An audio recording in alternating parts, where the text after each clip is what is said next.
excursion.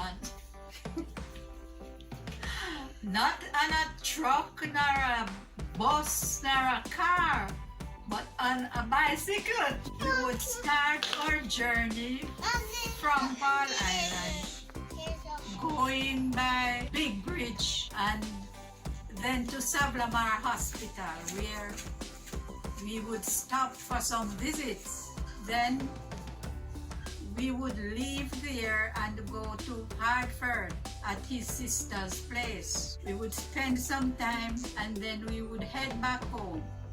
But we wouldn't leave without having some breadfruits on the bicycle and maybe a big towel tied with coffee beans.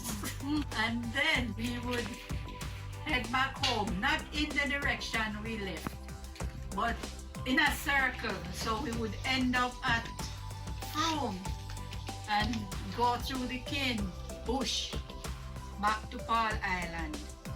And on the way, sometimes, we would get a snow cone. And on one occasion, we went to Hartford and he was given some cornmeal porridge. He said I should drink some. I said, no, I don't want any. Anyway, when I tasted it, it was so good. Tastes nice that I had to partake of it. It was really fun going out with Papa on more than one occasion, going on that excursion. But Mim was not on that trip because he could not manage the bicycle. But I could. I was young and strong at that time, so still going strong now. So my memory of Uncle Ollie is, I just remember him sitting on the veranda most of the day in his pajamas. He's the first person you would see when you walk up to the house. If he's not on the veranda, maybe nobody's home that day. But he's always out on the veranda. First person to greet you, he's gonna check up on everybody. How is Auntie Nellie? How is Uncle Ivan? You would have a good word before you pass him. And then he would get into how he's feeling. He would show you on his leg where it hurt, and we have a nice little conversation. And if you sit there long enough with him, you realize everybody passing on the road, stop and say hello to him. This is a 9 Tries vibe, Paul Island style. She was quite a humble person, but in her later years, that was the time we had most fun of her and with her, because she would give us some jokes and her questions over and over and over again. And we'd keep on answering and answering until sometimes we just can't answer anymore. When you go there, you must say go lock the door 101 times. And if you don't get up and go, she get angry. And she would say, Jai, no come yet. Make me go cook some rice till Jai come. I'm go hungry. Because Jai was maybe her favorite because they lived together for so long. On some occasions, she would come here to spend a day. But as the evening coming down, she would either go and sit outside on the bench, or on one occasion we had to put the chair at the gate and stay down there with her until Joy come from work and she collect her. My favorite memory is the time that Mim came back to Philadelphia with me after I'd spent, a few weeks, few days in Jamaica, and she agreed to come back. And it was one of the few times, to be honest with you, one of the only times I can remember just having personal time with her. I remember almost every part of that trip, from the waking up that morning to get to the airport, to the running down the airport hallway to get to the plane, to the food we ate on the plane, and the conversations we had.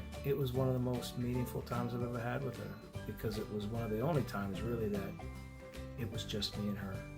And we laughed and we talked and we sang and I learned things, and it was a nice time with my grandmother. So every time we go to Paul Island, I always want to stay at Auntie B's house.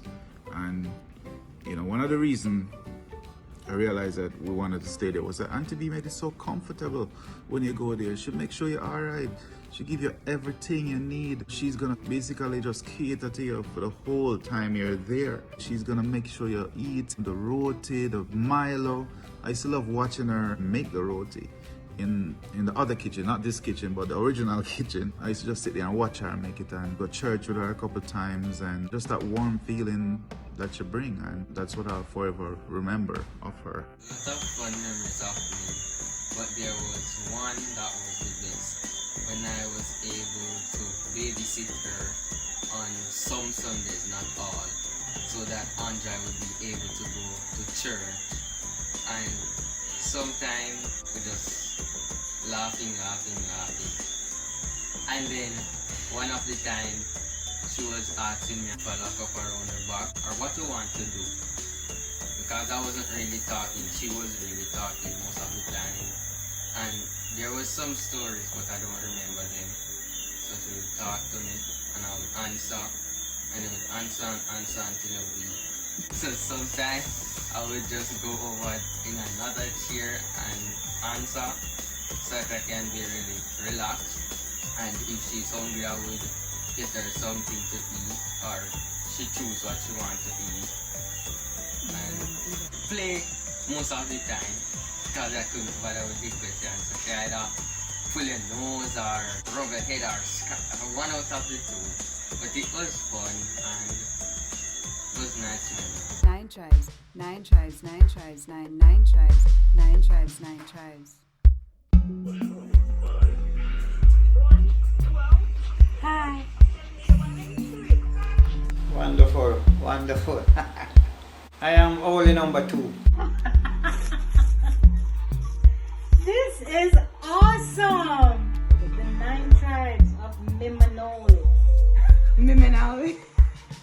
But it looked like a different word. Wish you a Merry Christmas and a Happy New Year! What did you say in the head of her?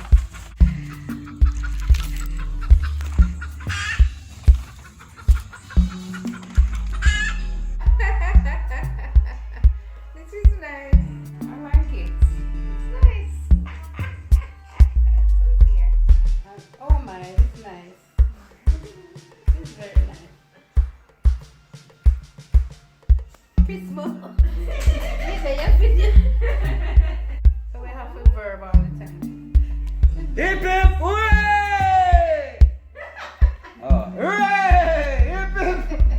Family is a verb. 9 tribes, 9 tribes, 9 tribes, 9 tribes, 9 tribes, 9 tribes.